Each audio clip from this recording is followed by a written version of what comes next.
Do'stlar, hammaga assalomu alaykum. Mana bugungi kunimizni ham xudo xolasa boshlab oldik. O'tgan safar mana bu Gakayo mashinamizdan ko'pchiligi sotilib ketib qolmaganda, mana yana bittasi bor. Kimga kerak bo'lsa, bemalol pastdagi raqamlarga aloqaga chiqib ko'rasizlar. Gakayo i60 gibrid avtomobili. Hamda bizda yana ozgina yurilgan mashina kimga kerak bo'ladigan bo'lsa, bizda yana mana bunaqa BYD avtomobildan ham bor.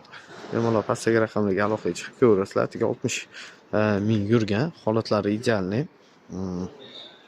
Paruklari qo'yilgan, o'zini diskalarida biskulcho'y do'stov, hamma kerakli nimalar, funksiyalari bor.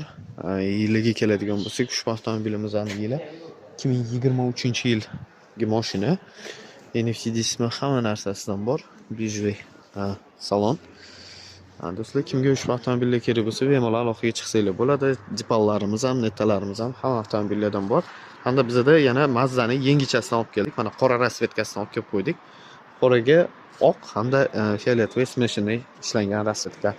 Jilian 9 o'sha O'zbekistonda yagona bo'lgan avtomobildan yana bizda mavjud.